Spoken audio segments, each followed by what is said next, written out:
Assalamualaikum warahmatullahi wabarakatuh. Teman-teman, kita bertemu kembali dalam mata kuliah PPE. Kali ini kita akan membahas materi terakhir yang dikaji dalam mata kuliah PPE, yaitu CSR atau Corporate Social Responsibility. Nah, teman-teman pernah mendengar istilah ini, CSR? CSR memang istilah yang dikenal baru dalam 15 atau 20 tahun ke belakang. Jadi topik yang baru muncul sebagai konsekuensi dari lahirnya banyak bisnis dan perusahaan. Nah, sesuai dengan istilahnya, Corporate Social Responsibility atau tanggung jawab sosial perusahaan, materi ini atau ide ini terkait dengan apakah sebetulnya perusahaan memang punya tanggung jawab secara moral kepada masyarakat? Karena kita bahas dulu ya di awal bahwa perusahaan itu dasarnya adalah untuk bisnis. Dan untuk kepentingan bisnis tentu yang menjadi tujuan dari perusahaan adalah mendapatkan untung.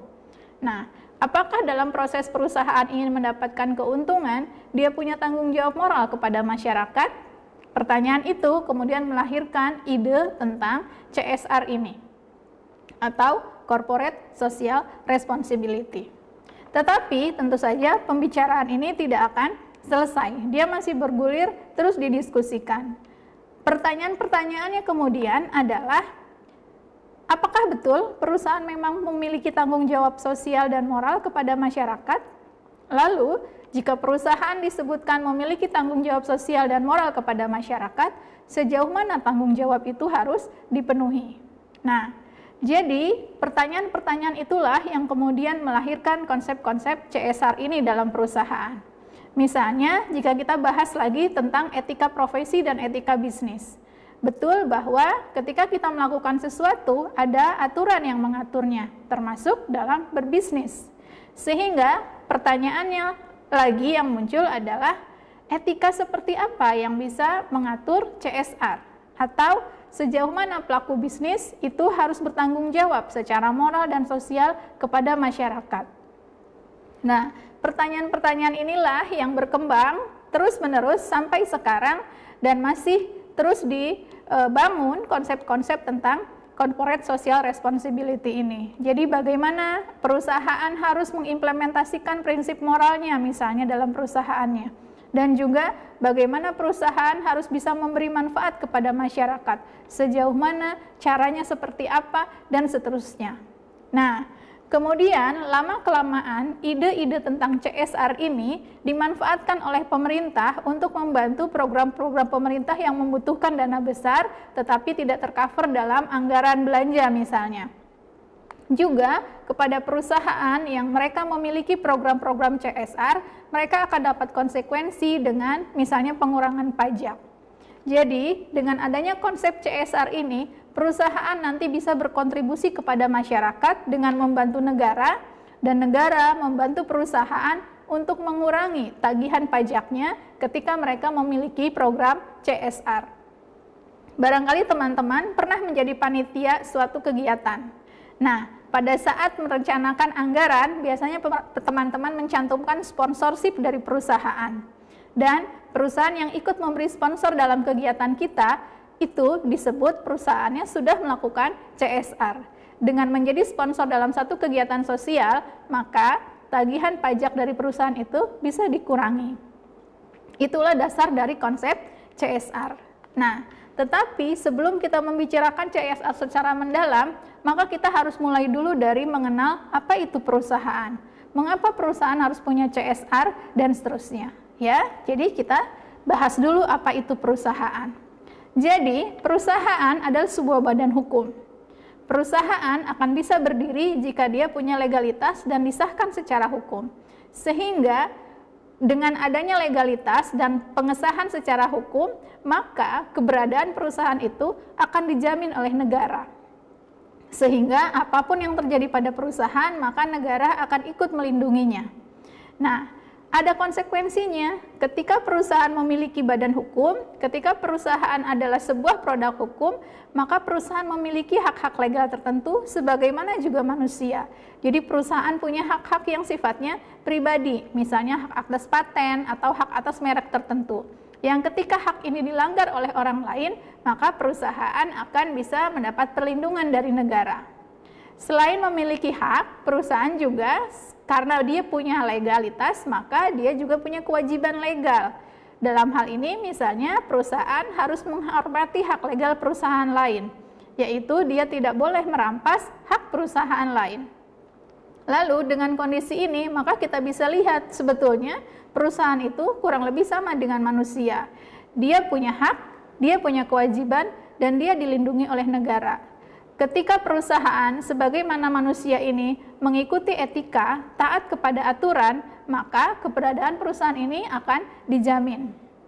Nah, karena perusahaan berbadan hukum inilah, karena perusahaan dilindungi oleh negara inilah, maka perusahaan dituntut untuk memiliki tanggung jawab sosial. Dalam hal ini CSR tadi, ya. Nah, kemudian setelah kita paham apa itu perusahaan, kita juga perlu paham apa itu status perusahaan, supaya kita paham mengapa kemudian ide CSR menjadi muncul. De George membagi status perusahaan ke dalam dua aspek atau dua kualifikasi. Pertama, perusahaan sebagai legal creator. Dalam hal ini, perusahaan sepenuhnya adalah produk hukum. Perusahaan ada karena disahkan oleh hukum, disetujui oleh negara. Dan karena itu, ketika perusahaan berdasarkan kepada hukum, punya landasan hukum, artinya perusahaan diciptakan oleh negara dan perusahaan tidak mungkin ada tanpa negara. Nah, dengan adanya kondisi ini, maka negara dan hukum itu mengatur perusahaan. Ya, dan kita tahu negara dan hukum itu adalah ciptaan masyarakat. Maka artinya secara tidak langsung perusahaan juga adalah ciptaan masyarakat. Dan ketika perusahaan ini tidak lagi bermanfaat kepada masyarakat, maka masyarakat boleh meniadakannya, tentu saja melalui prosedur dan proses yang legal juga. Sehingga dengan status perusahaan yang legal creator, perusahaan itu terikat kepada hukum dan punya tanggung jawab secara moral dan juga hak kepada negara. Yang kedua, status perusahaan sebagai legal recognition. Dalam hal ini, definisinya adalah perusahaan sebagai suatu usaha bebas dan produktif.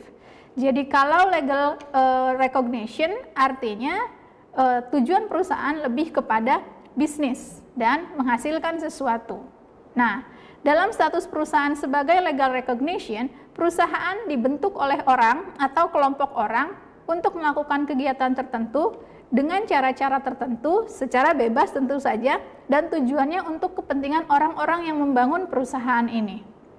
Sehingga ketika perusahaan menjadi legal recognition, maka perusahaan menetapkan sendiri tujuannya dan beroperasi sedemikian rupa untuk mencapai tujuan tersebut.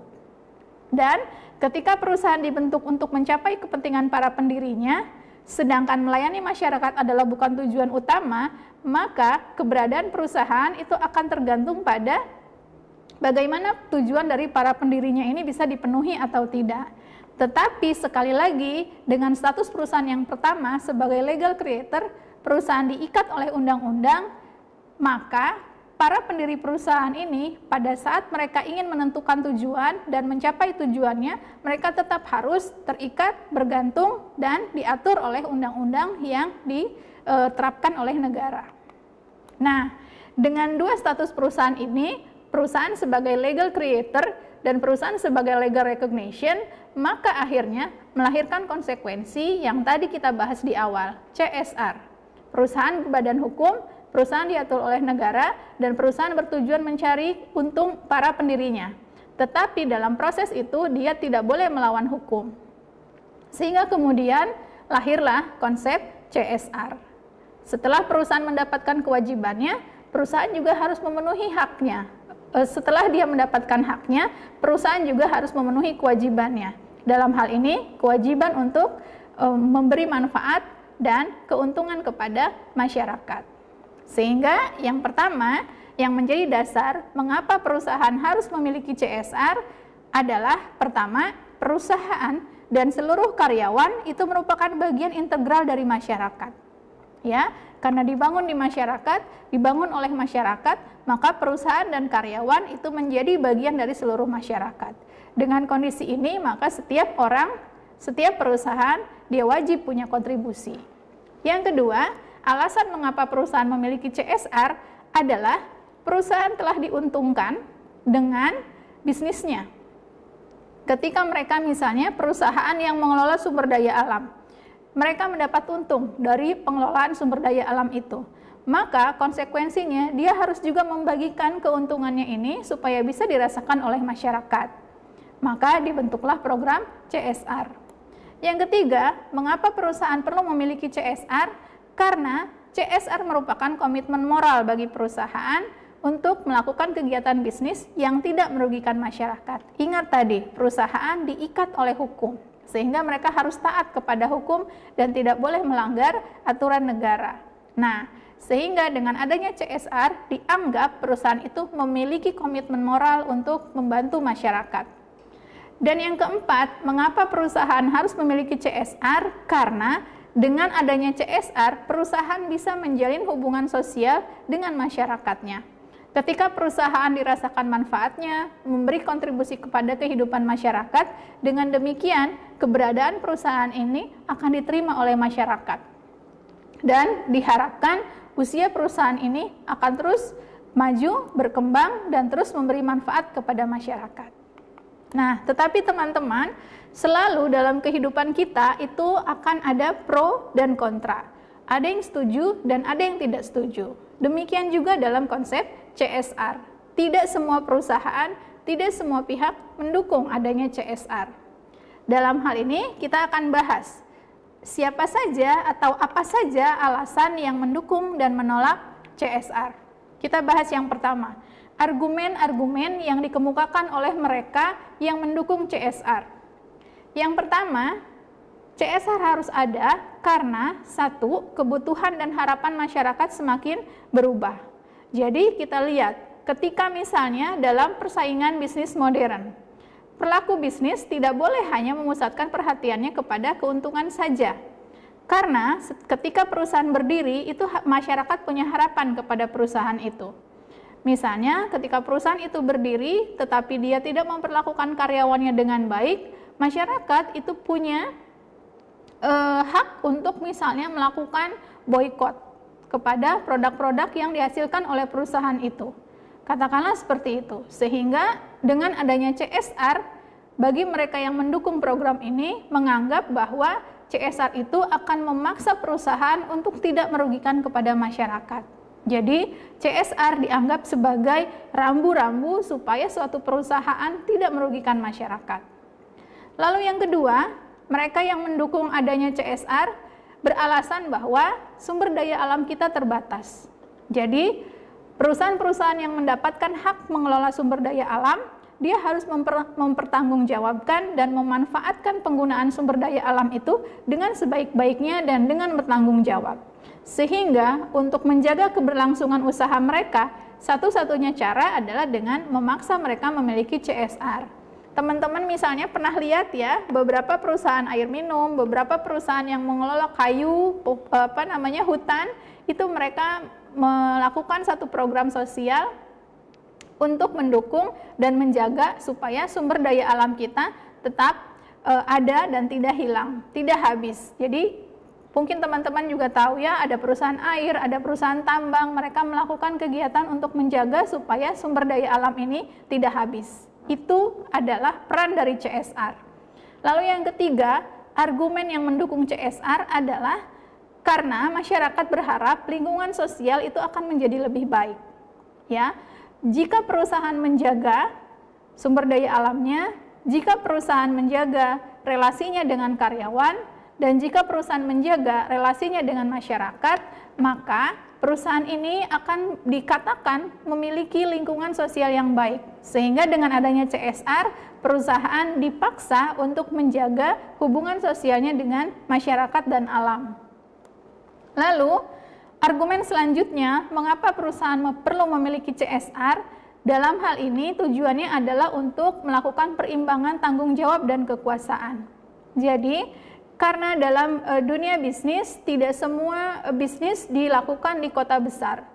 Bisnis juga bisa dilakukan di kota-kota kecil, bahkan di daerah-daerah yang terpencil. Sehingga dengan adanya bisnis di wilayah-wilayah tertentu, terjadi perimbangan tanggung jawab dan kekuasaan. Sehingga pusat dari kegiatan itu tidak hanya terjadi di kota besar saja. Dengan adanya perusahaan di kota kecil, dan kemudian perusahaan ini memiliki CSR, maka perusahaan telah membantu masyarakat-masyarakat yang terpencil itu juga untuk maju dan berkembang. Jadi tidak hanya yang maju itu yang di kota besar saja. Kemudian argumen yang kelima, mengapa perlu CSR? Karena bisnis itu mempunyai sumber daya yang berguna. Biasanya dalam perusahaan mereka tidak hanya memiliki sumber daya finansial, tetapi mereka juga punya sumber daya manusia yang profesional dan di antara mereka banyak orang-orang yang ahli. Nah, dengan adanya sumber daya di dalam perusahaan, terutama sumber daya manusia yang hebat-hebat, yang cerdas-cerdas, yang pintar-pintar, maka mereka bisa dimanfaatkan oleh masyarakat untuk membantu masyarakat maju dan berkembang. Dengan adanya para profesional di dalam perusahaan dan kemudian para profesional ini berkontribusi dalam CSR, maka masyarakat mendapatkan manfaat dari keberadaan sumber daya yang ada di perusahaan ini. Dan yang terakhir, argumen yang mendukung CSR mengatakan bahwa perusahaan perlu memiliki CSR supaya keberadaan perusahaan ini bersifat jangka panjang. Ketika perusahaan memiliki CSR, keuntungannya juga dirasakan oleh masyarakat banyak, maka perusahaan ini akan memiliki citra positif di dalam masyarakat. Ketika masyarakat memandang perusahaan secara positif, maka keberlangsungan, perkembangan, dan kemajuan perusahaan itu akan bersifat jangka panjang. Masyarakat pun akan menjaga agar perusahaan ini tetap ada karena mereka merasakan manfaatnya. Nah, itu teman-teman argumen dari para pendukung CSR. Sekarang kita bahas argumen mereka yang menolak CSR. Mengapa CSR tidak perlu ada dalam perusahaan? Argumen pertama adalah tadi, satu, tujuan bisnis adalah mengejar keuntungan yang sebesar-besarnya. Sehingga menurut Miko J. Friedman, yang harus jadi perhatian utama perusahaan adalah bagaimana caranya mereka mendapatkan untung yang sebesar-besarnya. Itu artinya sumber daya alam harus digunakan secara hemat dan seefisien mungkin dan tidak boleh digunakan untuk hal lain. Nah, dengan adanya CSR, menurut mereka keuntungan perusahaan menjadi sedikit karena ada yang dialokasikan untuk tanggung jawab sosial kepada masyarakat. Itu argumen yang pertama. Yang kedua, mereka yang menolak CSR mengatakan bahwa tujuan-tujuan yang terbagi dalam CSR dan harapan-harapan yang terbagi dalam CSR justru akan membuat perusahaan menjadi tidak fokus. Sehingga menurut mereka, keberadaan CSR akan menimbulkan minat dan perhatian yang terbagi di dalam perusahaan. Bukan hanya melulu tentang bisnis, tetapi juga harus berpikir tentang sosial, tentang kemasyarakatan. Menurut mereka, hal ini tidak baik bagi perusahaan karena akan membangun citra yang buruk justru sehingga perusahaan tidak terkelola dengan baik. Yang ketiga, menurut mereka yang menolak keberadaan CSR adalah adanya biaya keterlibatan sosial. Menurut mereka, CSR itu akan memberatkan masyarakat justru. Jadi misalnya begini, satu perusahaan membuat produk tertentu. Nah, produk itu misalnya sebetulnya harganya hanya sekian rupiah. Tetapi dengan dimasukkannya program CSR, yang sekian rupiah itu bisa menjadi naik karena ada alokasi dana untuk CSR, sehingga justru membuat satu produk menjadi mahal. Itu pandangan mereka. Jadi kalau misalnya mereka menghasilkan satu, katakanlah makanan misalnya, harganya harusnya dihitung hanya harga produksi saja. Tetapi dengan adanya CSR, maka akan dimasukkan harga untuk program CSR. Akhirnya nilai atau harga dari produk itu menjadi lebih mahal. Yang keempat, argumen mereka yang menolak CSR adalah karena tidak semua perusahaan memiliki tenaga-tenaga yang profesional di bidang kerja sosial. Sehingga menurut mereka, kalau ingin membuat program CSR, berarti mereka harus merekrut orang yang khusus untuk mengerjakan program itu. Artinya di sini ada inefisiensi dalam pembiayaan, penggajian, dan seterusnya. Sehingga menurut mereka, keberadaan CSR justru akan menambah biaya dan menambah sumber daya yang sebetulnya tidak terlalu penting untuk perusahaan. Nah, itu adalah argumen mereka yang menolak CSR. Silakan teman-teman pikirkan sendiri, apakah teman-teman termasuk yang mendukung atau menolak CSR. Baik, untuk mata kuliah kali ini mengenai Corporate Social Responsibility atau tanggung jawab perusahaan atau CSR, kita tutup sampai di sini. Mudah-mudahan teman-teman bisa paham, dan dengan berakhirnya materi CSR ini, perkuliahan kita dalam mata kuliah Pendidikan dan Etika Profesi sudah selesai. Mudah-mudahan seluruh materi yang teman-teman pelajari bisa dipahami dengan baik dan bisa diaplikasikan nanti pada saat teman-teman sudah bekerja menjadi profesional ataupun menjadi entrepreneur. Terima kasih. Saya tutup pertemuan kali ini. Mudah-mudahan bermanfaat. Assalamualaikum warahmatullahi wabarakatuh.